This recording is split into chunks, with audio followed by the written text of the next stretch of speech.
And hello, Jets fans, and welcome to Rick Sports Talk. If you're new to the channel, make sure you bash that subscribe button as we are here for another Mock Draft Monday for our fourth version, 4.0, our 7-round Jets mock draft. We will have one more version that's coming out this Wednesday. Make sure you are here for that. Again, we also have a poll in the chat right now. Will Deebo Samuel get dealt before the draft? And our Twitter page. So make sure you give us a subscribe because, guys, we love to have you in this community and get as much Jets talk as we can, get as many Jet fans in this community as possible. And we are rapidly approaching the date after months of anticipation. We are just days away from the NFL draft and what has been built up really for the Jets and their fan base has been built up of the draft of all drafts, or not just this past season, but this has been a draft we've been building toward for almost 2 years now, basically since Jamal Adams was sent to the Seattle Seahawks. The 2022 draft has always been circled on Jets fans' calendars. It was always wait till then, wait till then. Then the Sam Darnold trade happened to get an extra second round pick. And we are just days away. And you can just sense the excitement from the Jet community. You can just sense the anticipation from the Jets fans. And thank you guys so much for joining us here today. This is our fourth version of the mock draft. If you're joining us live, make sure to put your comments in the chat what you think of these picks. And if you're joining us afterward, make sure you will put in the comments what picks you like, what you didn't like, your thought process, what prospects you like, what prospects you don't like. I know that there is a wide variety of Jet fans and opinions going around the internet right now about who Jet fans want, who Jet analysts want. But this is my mock draft. And when I do this, it isn't necessarily who I want the Jets to take. This is who I believe they're going to take because I look at Joe Douglas, I look at his patterns, I look at Robert Saleh, I look at his patterns, I look for what they value in players, I look at positional values of each of the general manager and the coaches. And I also look at previous history. I look at the San Francisco history, like players that they're interested in, players that fit that mold. I also look at really Joe Douglas's draft history because now with 2 drafts under his belt, you kind of get a feeling of what positions he values and how he approaches each of the 3 days of the draft. And I do think patterns are important. I mean, we're human beings. We each have patterns. We each fall into tendencies. So again, chat's open. Will Deebo Samuel get dealt? Full disclosure, this mock draft is not saying that the Jets do not trade for Deebo Samuel. Just putting it out there now. Although, knowing my luck, one of two things is going to happen. Either Deebo Samuel trade is going to break during this live stream, or, of course, like an hour after this live stream, potentially the Deebo news will break. But I will keep refreshing Twitter just to make sure that I'm up to date on that nothing crazy happens. But here we go. Jets mock draft 4.0 with the fourth pick in the 2022 NFL draft. I have the Jets selecting at number 4, Kayvon Thibodeau, the edge out of Oregon. There's been a lot with this, and I do believe that the hardest decision in draft for the Jets at this scenario is if Ike Ekwonu, the great offensive tackle of NC State, is there, and Kayvon Thibodeau are both there at 4. I think Joe Douglas and Robert Saleh, they joked about that bare knuckle fight. That actually may happen at Florham Park. But Thibodeau's been someone they've been connected to. You've heard it for now weeks about from whether it's Peter Schrager, whether it's from analysts. But you look too. I also look at the draft visits, and the Jets haven't worked out a defensive player more than Kayvon Thibodeau. And my thought process is the following: is I know some people are hard on Thibodeau, but there always seems to be a prospect that the media just loves to beat up on, and he seems to be that guy this year. And look, we have to remember he was the number 1 defensive player in high school. Coming out this year, he looked like he could be the consensus number 1 pick. We're talking about someone that could have been the number 1 pick in the draft. And I looked at the tape.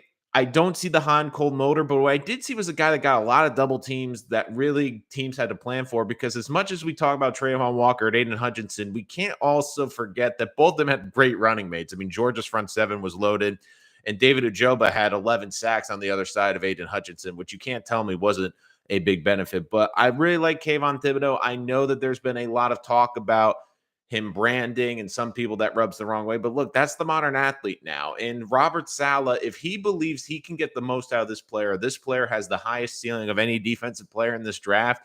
Look, this draft, especially in the top 10, there's really no superstar. There's really no guarantee. If they're going to take a swing at 4, because I don't see any team coming up to 4 with the Jets, take a shot on the guy with the most upside. And one thing I will say about this Jet coaching staff, which I haven't been able to say for over 10 years, is I saw this coaching staff be great teachers, and I saw the young players get progressively better, not just the rookies this year, but players from last season. So I have confidence in this coaching staff. And Kayvon Thibodeau, the Jets get what many thought a couple months ago, may I remind people, was the number 1 defensive player and the number 1 player in the entire draft at number 4. At number 10, I have a trade. I have Pittsburgh trading up with the Jets at 10 to get a quarterback that falls to them at 10. Jets get a similar package to what the Giants got last year, but because I don't think there's as much pressure on the quarterbacks, the Jets have to throw in a little bit extra. So the Jets received the future first-round pick of the Steelers next year. They received the 20th pick in this draft and the third-round pick from the Steelers, while the Jets had pick number 10 and their 5th rounder to the Jets had 2 5th-rounders. They sent one of the 5th-rounders to the Steelers to move back to 20. But the big thing is they get a future first-round pick in next year's draft, which is a better draft class, and Joe Douglas loves his picks. And then he can go 3 years in a row with 2 picks in the first round. At number 20, I had them selecting Treylon Burks, the wide receiver out of Arkansas. And look, like Thibodeau, there's been no other offensive player that's gotten more meetings, more workouts with the Jets than Burks. Burks, for some reason, like I keep seeing all these experts saying, well, the Jets need a big wide receiver that can go and catch the ball on the outside. Well, Burks can do that. He's 6'2" and he has great vertical. Well, Burks isn't a great tester. Okay, he ran a 4.55, but you look at his tape and he was the first receiver in Arkansas history to have over 1,000 yards. And oh, by the way, he's playing in the SEC, the best college conference in the entire country. And when we keep talking about Deebo Samuel and how he fits with his offense, Treylon Burks is this year's version of Deebo Samuel in this draft. Weighs about 225 pounds, 6'2", big guy, can run the football out of the backfield. Jets can move him all over the field, and I get it. Is he likely going to be a number 1 receiver in his rookie year? No, but can I also make the case that there isn't a receiver in this entire draft that offers as much versatility? A guy that can play on the outside and go vertical close to the goal line, a guy that can carry the rock 5 times a game on jet sweeps, a guy that can line up almost as a hybrid tight end, a guy that can line up in the backfield. He would be a fun chess piece for this offense. And look, I look at his game tape. He's a dynamic player. And if you just get the ball in his hands, good things happen. And we saw it with Elijah Moore last year. They're the type of players, when the ball's in their hands, they can be special. And I believe Burks can be that. And the other thing, too, is the Jets. We talk about Deebo Samuel, but the Jets in this case don't have to give up premium picks, and they are able to trade back and get additional picks in this draft for what I believe is one of the most dynamic receivers. And yes, is he good? Is he as great of a route runner as Garrett Wilson is? No. Is he as vertically or a big threat on the outside, jumping up as London? No. But when I look at complete package, I don't think there's one receiver that can do as much and bring as much to this offense as Treylon Burks can. Let's see. Then I have the Jets trading back into the first round. I've been on this for a long time. I believe the Jets are going to finish night 1 with 3 first-round picks. I have them trading with the Kansas City Chiefs, their second first-round pick at number 30. They will trade pick 38, their 4th-round pick, and a future 6 that was the Blake Cashman pick from last year. So the Chiefs back up 8 spots. They get an extra pick. Really, I see Kansas City using their first-round pick to go up and get a receiver or trading up in this draft, so they might want to get a couple of draft picks back. And the reason I have them do is specifically to jump one team, the Cincinnati Bengals at 31, because the Jets will select Tyler Linderbaum, the center out of Iowa. Look, he's been one of my favorite prospects since this entire process happened. At one point, I thought he'd be a top 10 pick, but for whatever reason, I just feel like he's being under-evaluated because there's such a big pressing need for weapons, tackles. And you look at the way this draft is falling, a lot of these teams that are going to be in the first round are looking for a pass rusher. They're looking for tackles. They're looking for defensive help. So Linderbaum, who I believe is realistically a top 10 player in this entire draft, is sitting there at number 30. And the Jets can look at this and go, okay, we can get a future center for the next 10 to 12 years, fits beautifully in the system.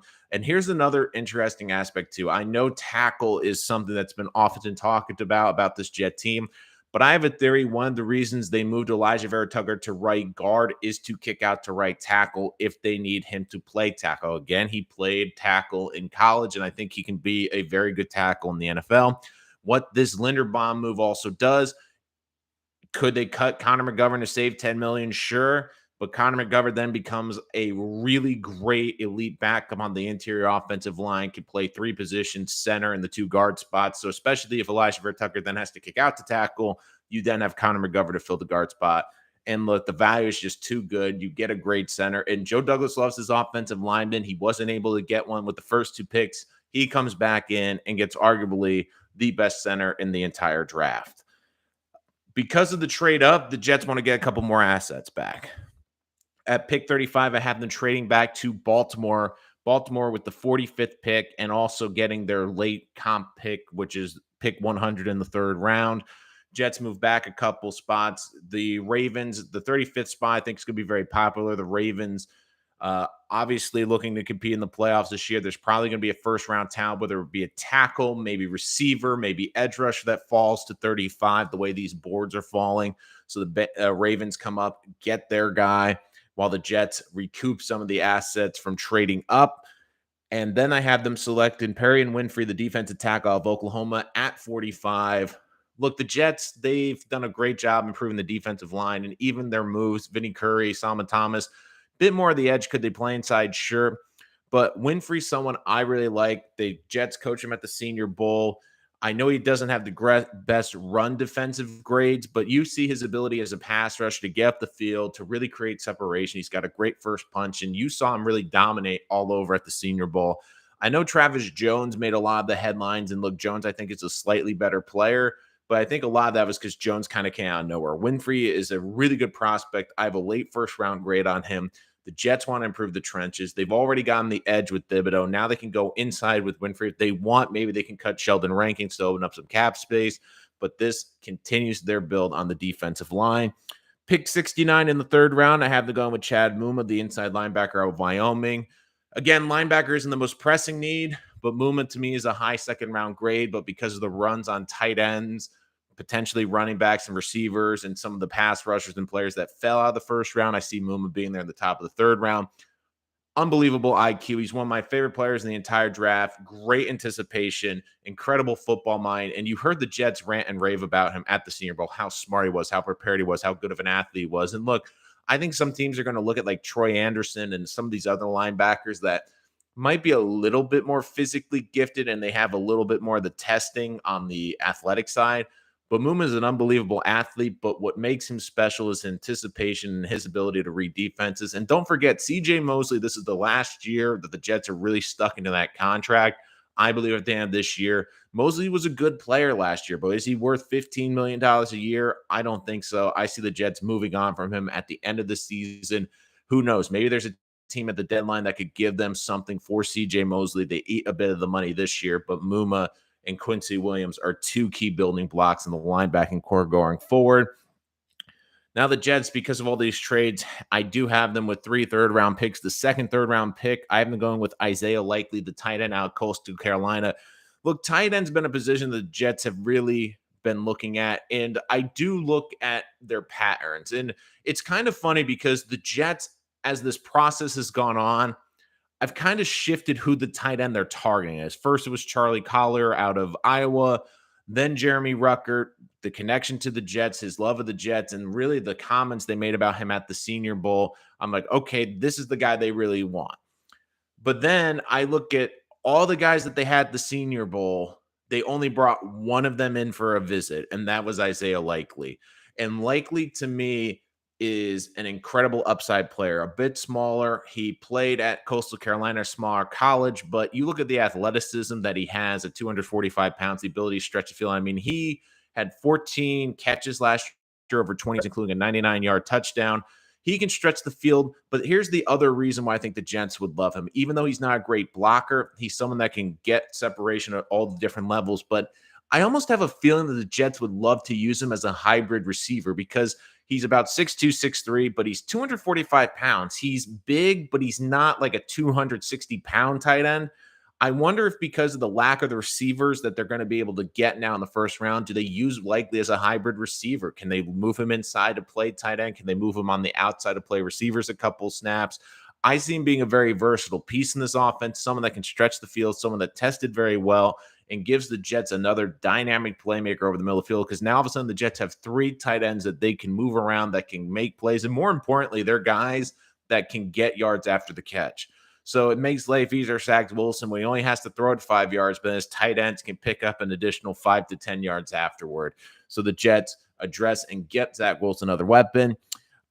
With that compensation pick, I have the Jets trading back a lot. I have a team probably moving up because someone's in the third round they really want. The Jets trade that pick back for a fourth round pick and a sixth round pick. So the Jets, when they started the draft, moved up a couple of their day 3 picks, but at the end of the day, they're going to end up with 4, just like they started, 2 4s, a 5th, and a 6th.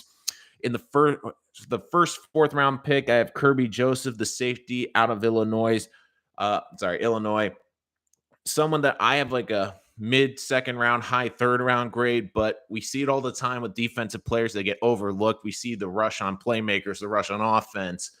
And there's going to be a really good defensive player. For me, it's Joseph. And Joseph falls to the Jets too because, look, he fits their scheme perfectly. He is great in coverage, fits that cover 3 scheme perfectly, was someone that the Jets had the Senior Bowl, reads defense well, and he has really great speed. And look, he's a ball hawk. 5 interceptions last year, which led his team. And the Jets want ball hawks on the back end of this defense. That's something they severely lack. Look, they've had good corners and good safeties, and they surprised people last year.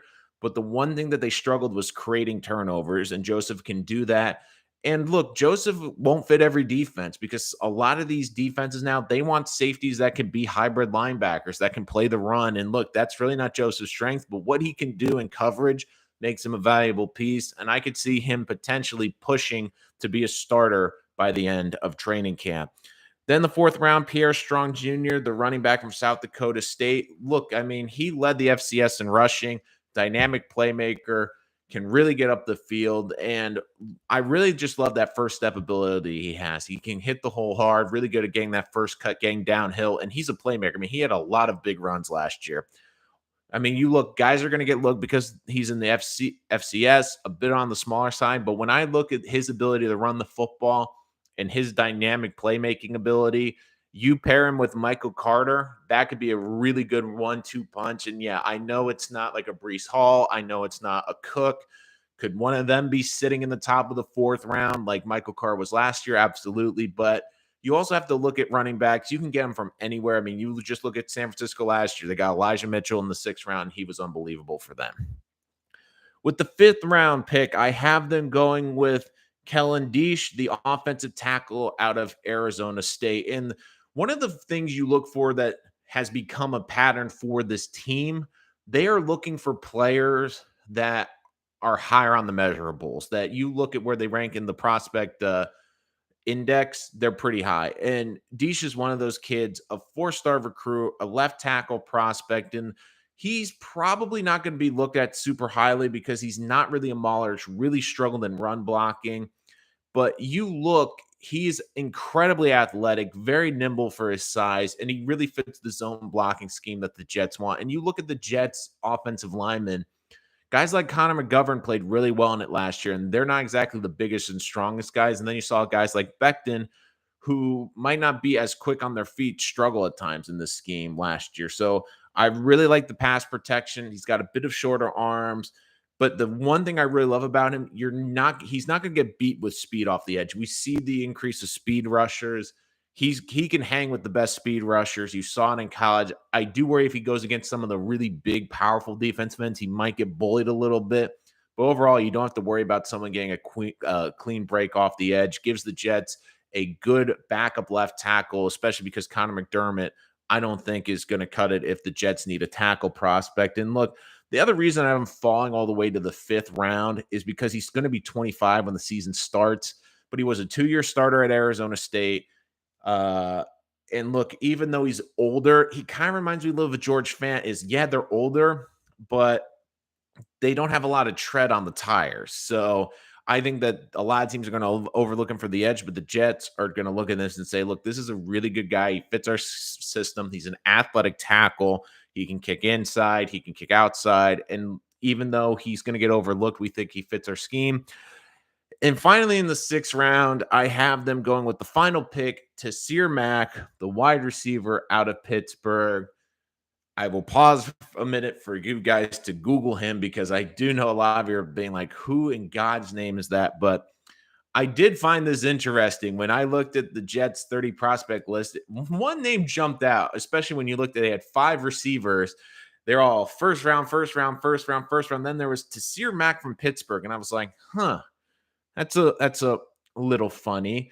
But I looked at this kid, and the more I watched his tape, the more I really liked with him. And look, you look at the Jets, one of the tendencies is they really love drafting the ACC. They've had experience drafting out of Pittsburgh, out of Joe Douglas. Mack ran a 4.54, but probably is closer to a 4.47. But 6'2", can stretch the field. He only played in 8 games last year due to an injury, but was an upper arm injury. But he averaged 17.1 yards per catch. And in the pre-pandemic year, he had 62 catches for 709 yards. I mean, this is something that can take the top off the defense. And at this point in the draft, take a risk, take a gamble on someone that has the upside and someone that can stretch the field. And look, the Jets are looking for someone that can stretch the field. They find it here on day 3. And I really also looked into it too. There's 2 things that really stood out to me about him that also is telling about why the Jets would really like him. There's one other team really interested in him. Do you know who that is? That is the Green Bay Packers. And who happens to be their coach? Oh, it's just LaFleur's brother. The other thing, too, which no one really talked about, is his impact on the Pittsburgh offense. I mean, the first 8 games on the field, I looked at Kenny Pickett, who might be a first-round pick this year. And I said, okay, let's see what Mack's impact was on Kenny Pickett this year. And it was an impact. Kenny Pickett, when Mack was on the field, had a QBR of 83.9 and averaged 344.4 yards a game. Without Mack down the stretch, those numbers slipped. He had a 73.28 QBR and was only averaging 312.8 yards a game. So you saw it was nearly a 30-yard drop in yards per game, and also his QBR fell by 10 points. And that isn't a gigantic drop, but that is a significant drop, and it does show that Mack did have an impact on this offense. So that's my list. Those are the prospects. So if we recap, the Jets get a center, an offensive tackle, 2 wide receivers, a tight end, a running back, a safety, an inside linebacker, a defensive tackle, and a defensive end.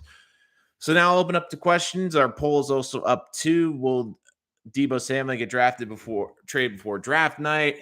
75% of you say no.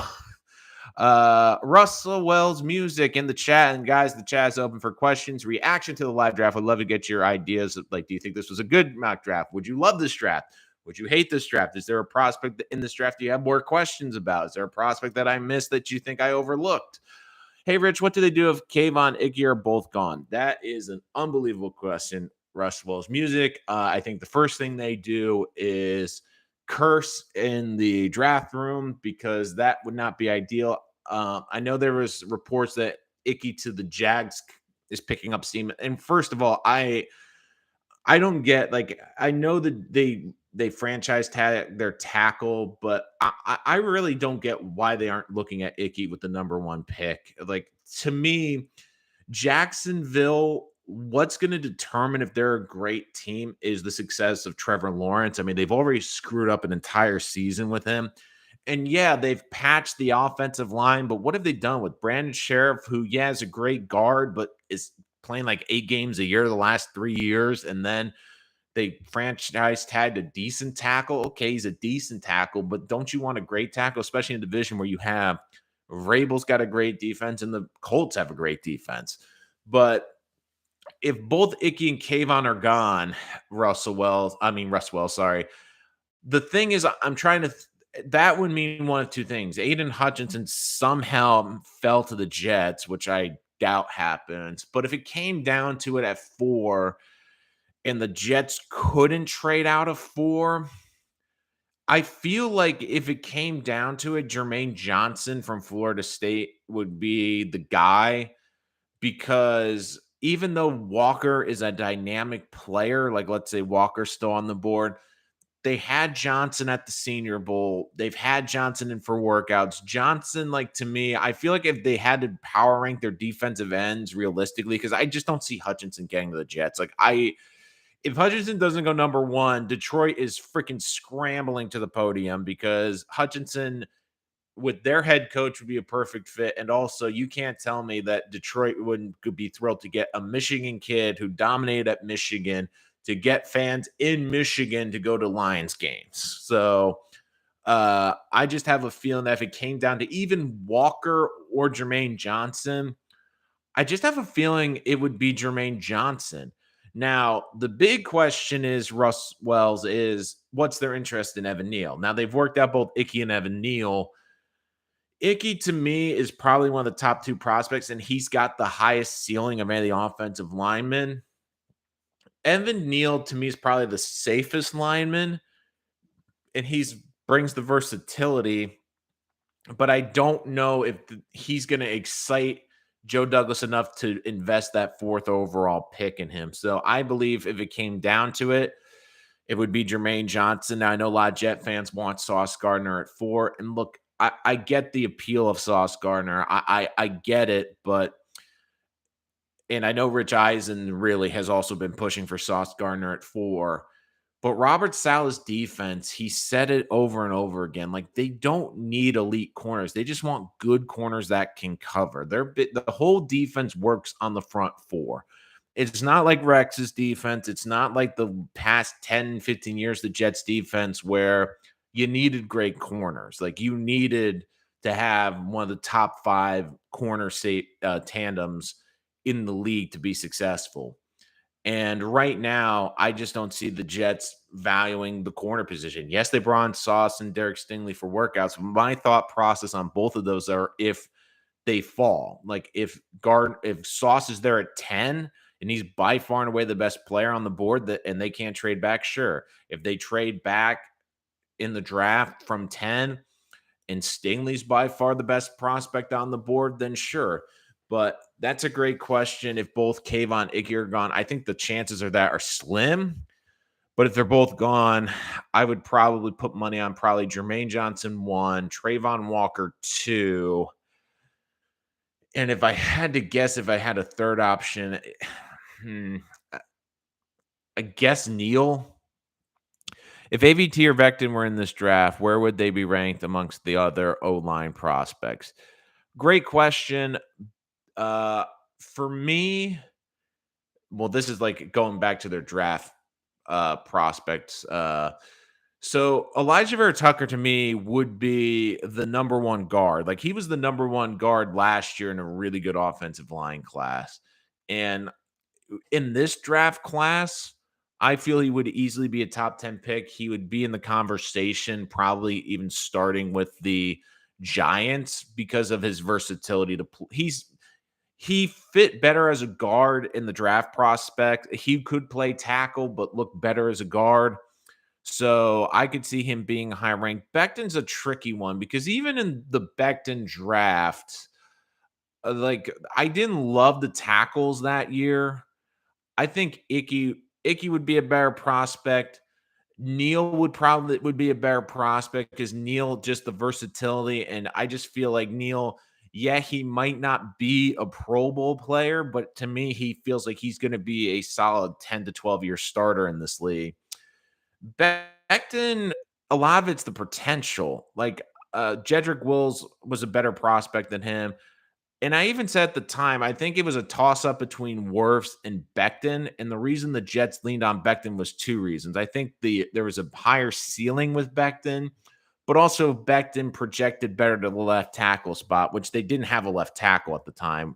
And look, I understand that there's a lot of people saying Tristan Wirfs has been unbelievable and he's been great. And look, he has been great. But he's also had the benefit of being the right tackle on one of the better offensive lines in football. And you look like Tampa Bay's had a top 5 offensive line in the last 2 seasons. And is Wirfs a part of that? Absolutely. But I also think you look at they probably one of the best center guard combos or they did over the last 2 seasons. And look, he didn't have the pressure playing left tackle. He could play right tackle. He also had Tom Brady, who was one of the best pre-snap, probably the best pre-snap quarterback we've ever seen in the NFL. And you can't tell me that doesn't have an advantage when he knows what's coming and he can tell us line, hey, this is the exact blitz coverage that's coming. Okay, this makes my life a little easier than if they were doing that. But that's a great question. AVT would be the top guard in this draft, an interior offensive lineman. He'd probably be even higher on boards than Tyler Linderbaum, to be honest. For the tackle, Becton, if I had to guess, Becton probably would be third. He'd be ahead of Cross because while I love Cross, I think Cross is the smoother pass blocker. Cross is a little bit pigeonholed because he really is more of the left tackle, which isn't a bad thing, but he really isn't a mauler. Becton would probably be third because people would still, and even though there were still some injury concerns, they've been, exacerbated, of course, with the NFL the first 2 years. But I think people would have looked at Becton, the size, the ability to play both left and right tackle, and the ceiling for him. He'd probably be the third tackle. It'd be tough though, because I mean, both him and Evan Neal are gigantic. I mean, those are both mountains of human, basically. So Neal would probably be looked higher just because he can play. Um,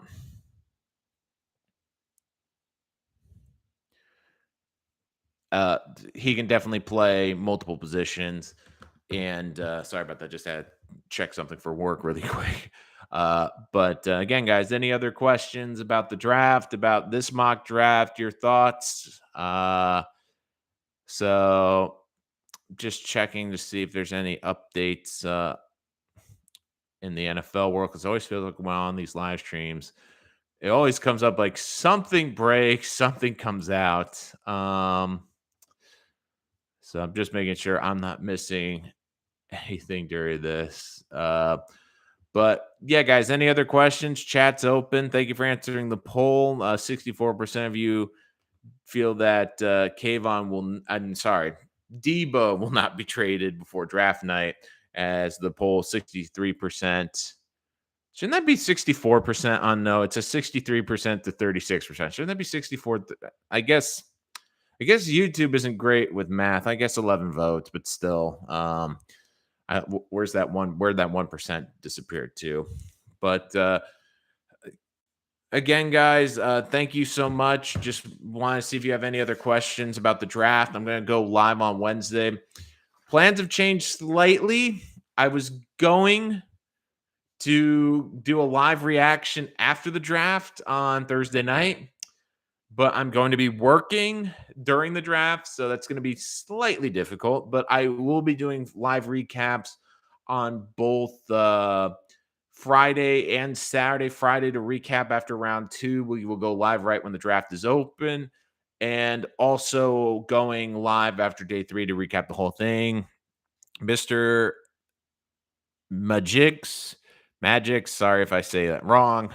I missed the beginning of the stream. If the Debo trade does go down, would you prefer giving up the number 10 pick or the Tyreek package? I've said this I did an episode about this separately. You can go check out on the channel a couple days ago when Debo first requested the trade. I said I wouldn't even give up the Tyreek package. I would personally like it. I think the Jets, what they should offer is the second, if they're going to do something close to Tyreek, keep the third, off for one of the 4s and the 2-2s. And like, again, like people are saying like Debo's the dynamic player. Debo's great. Like we're also forgetting too, like Tyreek Hill is a 7-time Pro Bowler. Tyreek Hill has had like only one season where he didn't go over 1,000 yards and have 8 touchdowns. I mean, Debo was unbelievable last year, but I think we're like, look, Debo would be the best receiver on the Jets, but we're making Debo out to be like one of these, oh my God, receivers. And like, I feel AJ Brown and DK Metcalf have been better receivers and have been more productive. I mean, Debo is a physical player and he gets hurt. I mean, Debo last year, I understand the 1,400 scrimmage yards, but the first 2 seasons didn't come close to that, had 3 touchdown catches his second year. This is a guy that gets nicked up. And look, and then this is the first time he went over 1,000 yards receiving in a season. So Personally, if you had to ask me, because I do get that the draft chart that it's the same values. If you put a gun to my head, I would say give up the seconds and the thirds for two reasons. Number one, the Jets would have an opportunity to still get a blue chip player. So I could look at it and go, okay, the Jets get a blue chip receiver and two blue chips in the top 10. I could be fine with that, and they could fill out the rest of the roster day 3.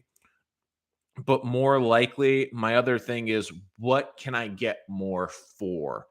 And at 10, you have the possibility to recoup a lot of those assets. Like in this mock draft, I had the Steelers trading up from 20 and the Jets getting a future 1. They'd have to throw a 5 to the Steelers' way in this version, but I'd have them getting a third round pick. So I could then see a scenario where the Jets then come out of it and go, they have the 20th pick, a third round pick. So they still have a day 2 pick and then a future 1, or even they don't get a future 1 or a future pick next year. I just see a lot of teams that could want to trade up to 10. Like you've been hearing it from Schefter. A lot of teams are looking to trade back, but there's not a lot of interest to trade up. But I feel at 10, that's when the trade ups could start, because you could have a top 5 player sitting at 10. You could have one of the top 3 linemen sitting at 10. You could have a pass rusher someone really likes sitting at 10. And I look at the teams in the the teams in the teens. Sorry.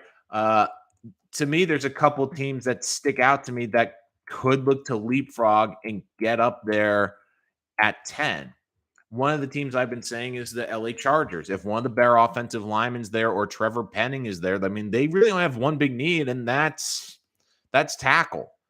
So because they have one need really on their entire roster, are they just going to sit back and wait? Like they don't have a third round pick, but could they give up their first and second round picks this year to move up with the Jets? I could see that, because do they really want to take the risk that Penning's not going to be there when you have teams like Houston that could go O-line, Minnesota, Baltimore, probably not Philly, but maybe New Orleans sitting in front of you? Or do you want to guarantee you get a great tackle at number 10 with the Jets?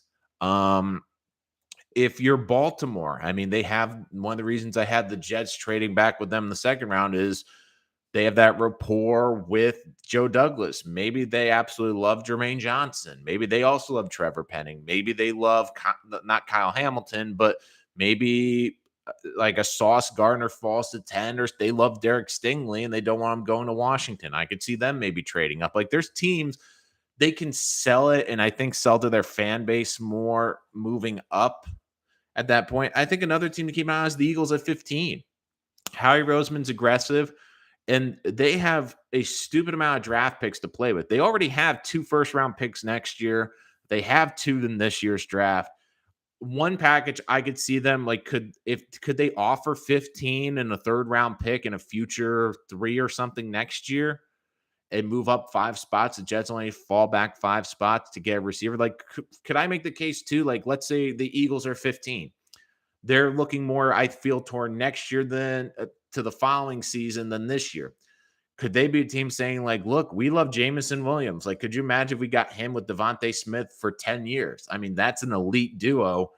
We don't mind if he's not going to play till November. Let's go up to 10 and we'll get him. We have so many draft picks anyways. It doesn't really hurt us. So the Jets I could see the Eagles moving up. So that, I mean, to me, I feel like the 10th pick is a lot more valuable. Now, could you make the counter argument that, well, the 2 2s and the 3 give you a little bit more flexibility in the later rounds? Sure.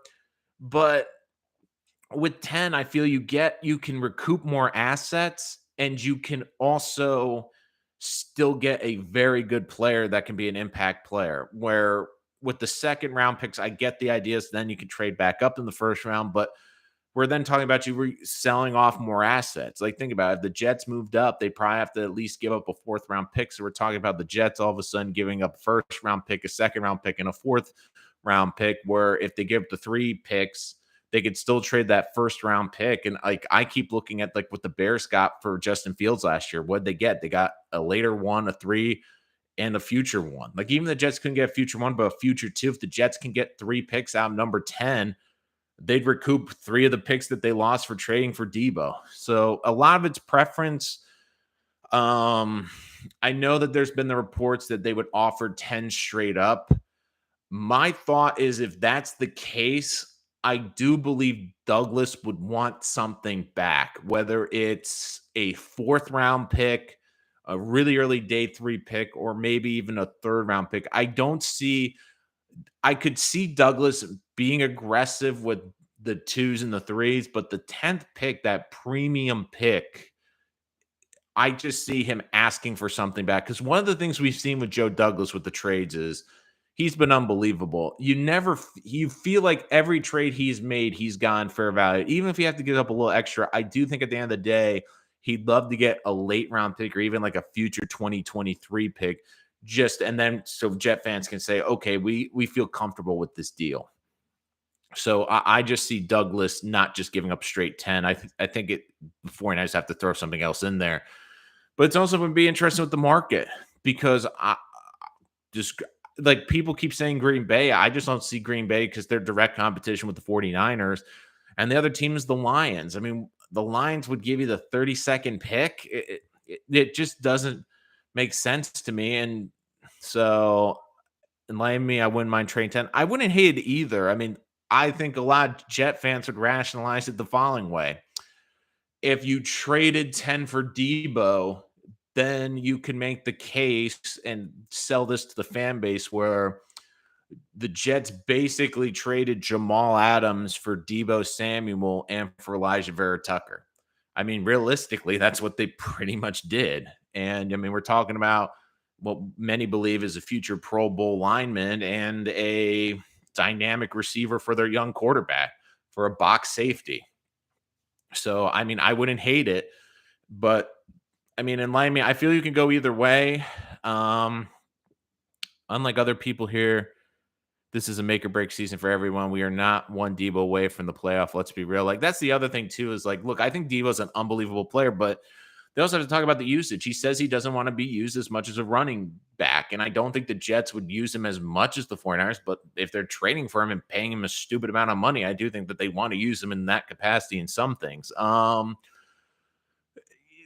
The other thing too is like it depends on what the Jets view as the receivers. If they do trade for Debo, I do think I it does tell me that they don't highly value these receivers in this draft or think that they're going to make as big of an impact as Debo.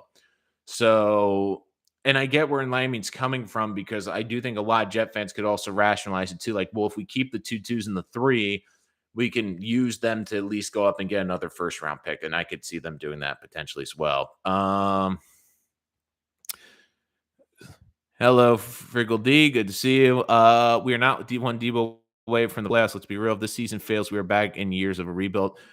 I get that in line me. And like and I get that. So like that's one of the things too with the 10th pick is like I get that the Jets you want to kind of go for it this year. And I do think they're going to try to, but it's seriously going to come down to what the Jets feel like what's going to improve this roster faster. If they trade the 10th pick, are those 3 players or probably 2 players because they'll probably trade a second round pick to move up?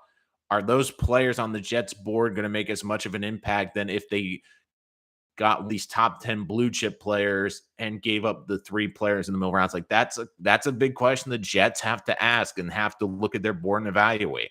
Like if they believe players 25 through 45, there isn't a huge drop off compared to the top 15. Sure, but there's a significant drop off between the top 15 on their board and the middle round picks in terms of impact. Like, I do think the Jets, that's another reason why they might hold on to 10. And here's another crazy idea. But what if the Jets held on to 10? Let's say they can't get a trade, but what if they took another receiver with 10 and traded for Debo? And then you could pair Garrett Wilson, Drake London, Treylon Burks, or even I know I talked about him with the ACL, but Jameson Williams, like a long-term receiver, like could that be in play as well? Like that's what they also could look at too. Doug doesn't have a rep for getting high-level talent. I know in here we like giving him credit, but that's another reason I believe we don't get big talents. We have no other choice but to win the draft.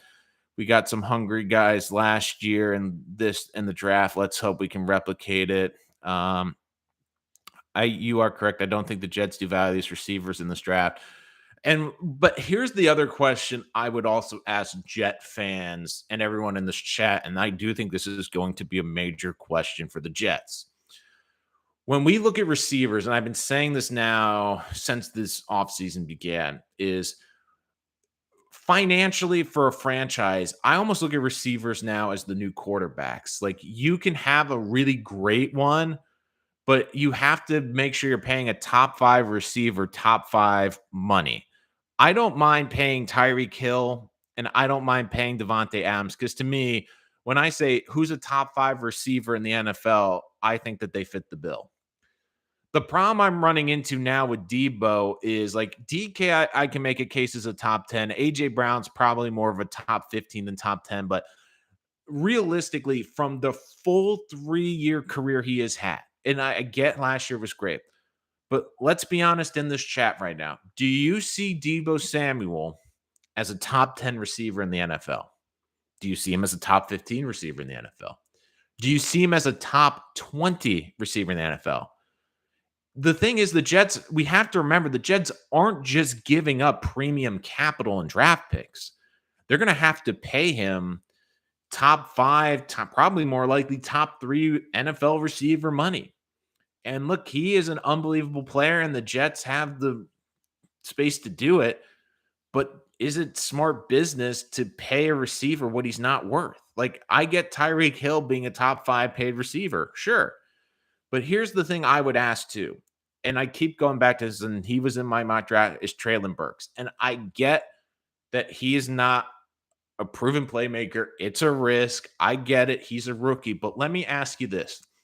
If your goal is to use Debo Samuel in a hybrid role and utilize him as a multiple use receiver, does it behoove the Jets to look at Treylon Burks? Because I believe you not only can get Burks, but you can get Burks in like the early 20s. Like you can move back a couple spots and still get it. And he's someone that has proven he was a 1,000-yard receiver in Arkansas. He's 6'2", 225 pounds. He's actually bigger and he's more physical and bigger than Debo is. And if you feel like you can utilize him, yeah, he might not be that true bona fide Stephon Diggs #1 receiver, but could he help Zach Wilson because of all the things he brings to the table? Being an outside receiver, being someone that can go up and get the football on a jump ball, being someone that can run the ball 5 to 6 times a game, being someone that can be used in a unique package, whether it's in the slot or in the backfield. And if you feel like Burks, like if you can get 80% of Debo Samuel out of Treylon Burks out of Debo Samuel, like you can get 80% of that production. Doesn't it make more sense for the Jets to use the draft picks and use the rest of those picks to make this roster as good as possible than paying a premium pick and paying for Debo Samuel? Look, that Debo Samuel, when he is healthy, is one of the most dynamic players in the entire NFL. I I especially get it. But if he's telling you, I don't want to be that hybrid player, which makes me special, it would be like if a team was looking to trade for a quarterback. In some crazy scenario, Josh Allen wanted to be traded from Buffalo. But Josh Allen said, oh, by the way, I'm not going to run anymore. Running is what makes really one of the big things that makes Josh Allen special. It'd be like Michael Vick saying, you know, I don't want to run the football anymore. I'm just going to stay in the pocket. Yeah, I'll scramble a little bit to just avoid the sack, but I'm not going to run down the field anymore. Like it would make you'd be like, but that's what makes you special and makes you different than everyone else. So, like, and the other thing I also look at too, and why I'm not 100% sure it's going to work out with Debo on the Jets is Joe Douglas, love him or hate him, has a number in his head for a player. And I think in certain instances, he'll go slightly over. But if he values Debo as like a $15 to $20 million receiver a year at the most, and Debo wants like 23 to 24 million, and Joe Douglas, who loves draft picks, is sitting there and going, so I have to give up 3 picks or a top 10 pick and then pay this guy and pay him something I don't believe in. And I get it is a make or break season for the Jets, but I also feel like the Jets are going to look at this and they have a plan. And you might agree, you can agree with the plan or disagree with the plan. Look, they were aggressive, but let's be honest. Is Tyreek Hill a top 5 receiver in the NFL when he's healthy? Yeah. Could you make the case DK is going to be a top 5 receiver? Yes. Can you make the case that AJ Brown is probably a top 10 receiver? Sure. But when I say Debo Samuel, you're kind of like, maybe top 15. Let's get to some of the comments. Still think Mitchie's the steal at the wide receiver in this draft. Fits our system well. I like Mitchie well. I think he'll be in the 3rd round. I still love George Pickens out of Georgia. I mean, man, like if we forget though, he probably could be one of the top 3 receivers in this draft. Like I feel like he's going to be there too in the 2nd round. Like I really like him. Like, and I kept saying, and I've done a lot of mock drafts with this too. I wouldn't have the Jets in the top with 2 of the top 40 picks. Used it on 2 receivers, like a combination of like a Christian Watson, a Treylon Burks, or Jahan Dotson. Like there's like you might not get a true number 1, but you might get a combined production of a number 1. No, I don't.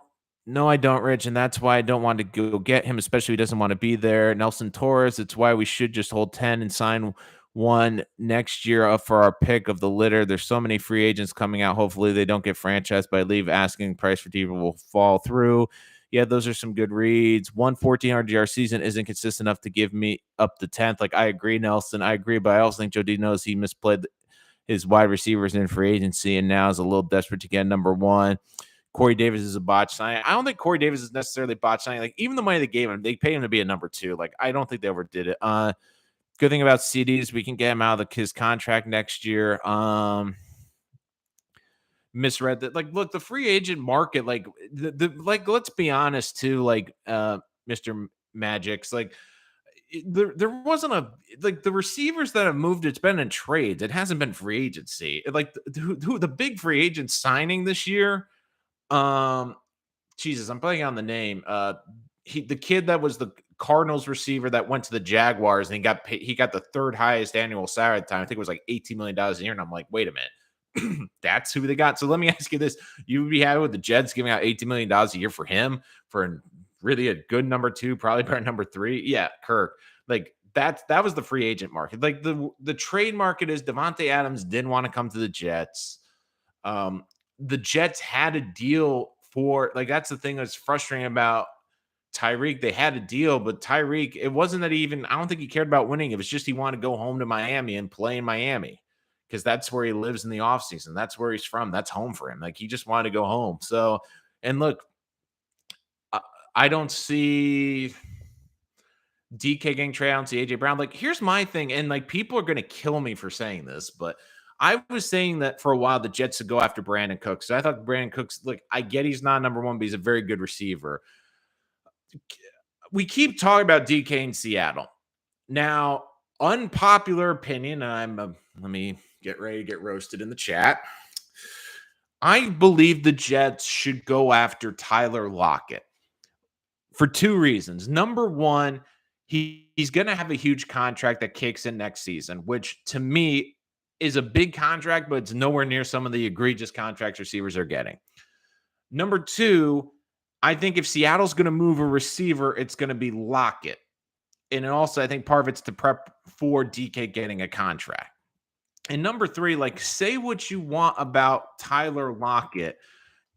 Like, oh, he's not a true number 1 receiver. He's not a great receiver. Like, he's not a top 10. Okay, you can make that argument, but he is a highly productive receiver. I mean, has missed 1 game over the last 3 years, has only missed 3 games over the past 4 seasons.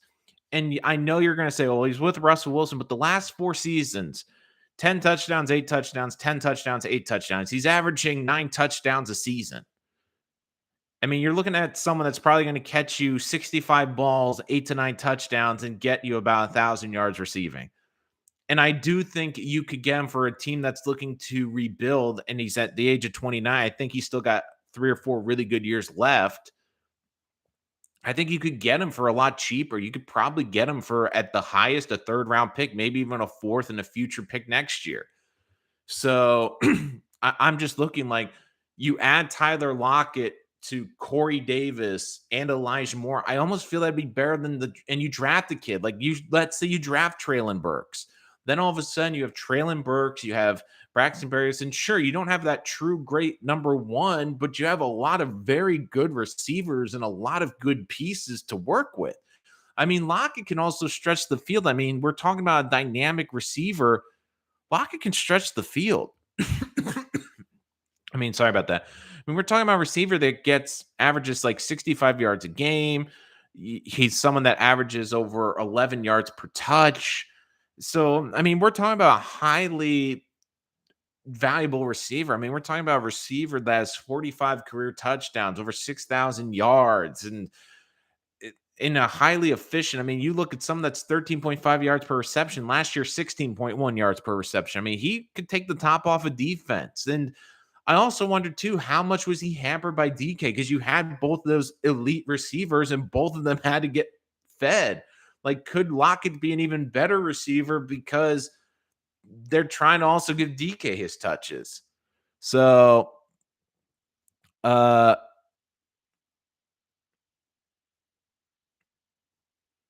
I don't get the Tallahassee stuff. But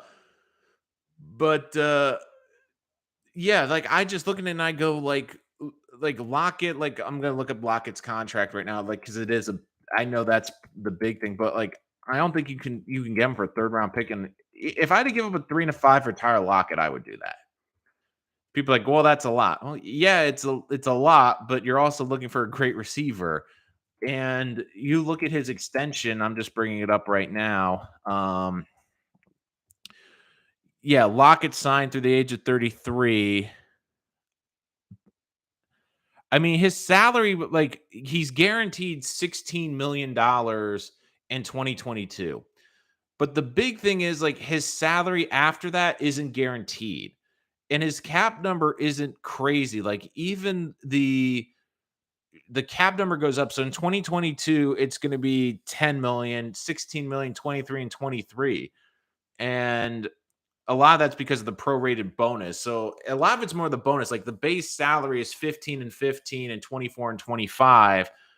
But like the cap number for him is going to be $10 million next year, $16 million in 23. And look, the Jets can get out of that contract at any time. Now he'll probably want after 2022 a redone contract to get a bit more of the guaranteed money.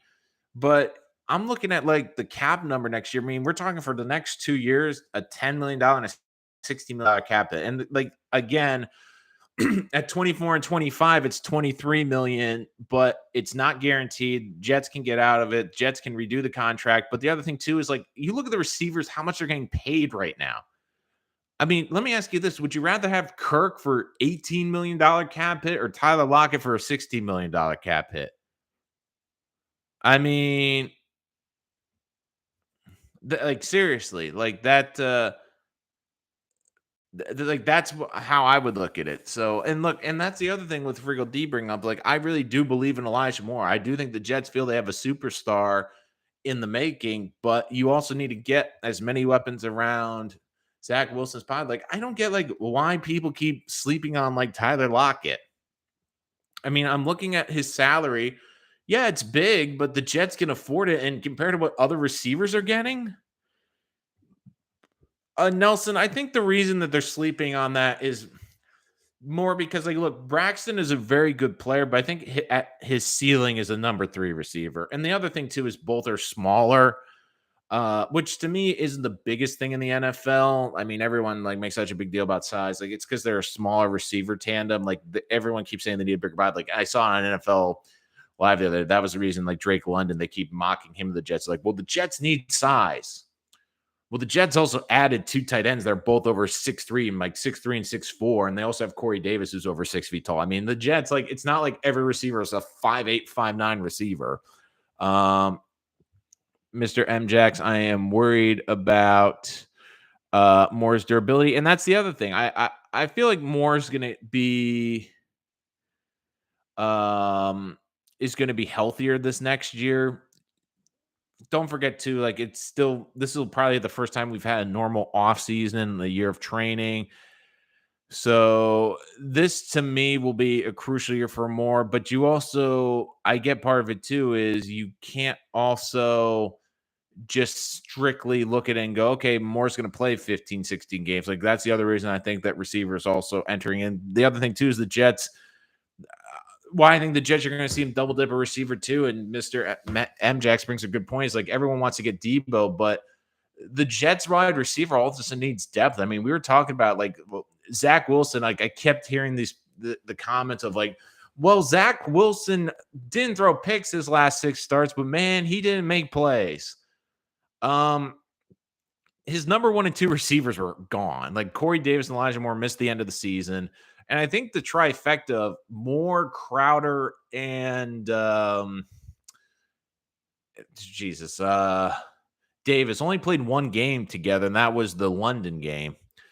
So, and you looked at the last couple games. I mean, Braxton Burris was the number 1 option. I like Braxton, but he shouldn't be the number 1 option on a team. And really, the one really bad game that Zach played was the Buffalo game or the final 6. But you looked at that, like he was throwing guys on the practice squad, and he had I think 1 or 2 of the starting offensive linemen. I mean, I think Elijah Tucker was the only starter because I think Moses went down that game. There's a reason why the Patriots wanted him, and that was to replace Edelman, but thank God we traded for him. Shouldn't be, and why?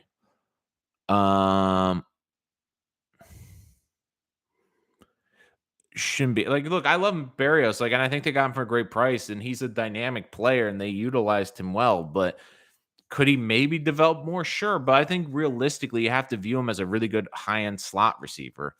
And even with that in mind, I mean, you need as many playmakers as possible. So I just feel like a Treylon Burks is really good. So I really like what he can bring to the table. But again, guys, that's my mock draft. Again, I have Burks going there. As soon as Burks got named All-Pro, suddenly a mystery soft tissue week 18, then on media tour.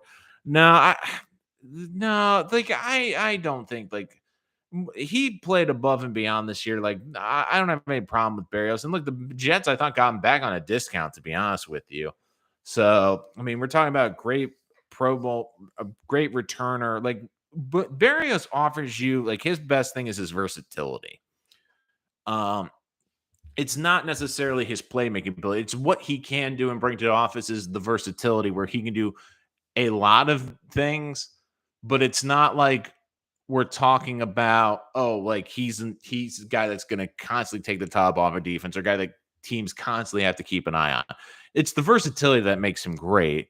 And it's great to have those type of players, but you also need some players that can just go out and ball, guys that defenses have to plan for, guys that can win the one-on-one matchups. And Berrios can do that, but you need guys that are more consistent in terms of that. But thank you guys for joining us today. Really appreciate that. Is our latest mock draft. Thank you so much for joining us here today. We will have another one on Wednesday, the final one before we get there. But again, if you're new to the channel, make sure you hit that subscribe button and give us a like, give us a comment on players you would like to see the Jets potentially draft. Also, we will be doing reactions after the draft. No first round night. I unfortunately have to work that night, but Thursday we'll do a live recap after day 2. And then a day 3 where we will wrap everything up. Make sure you bring everyone you know here. We want to get as many people in this chat as possible and talk about the Jets, what we feel, how they did in the draft, how Joe Douglas did. Do we love what the Jets did? Do we hate what they did? Are they giving us another migraine? So much to talk about. But again, this is our 4th mock draft, 5th one coming out later this week. Thank you guys for joining us as always here on Rich Sports Talk. We will see you next time.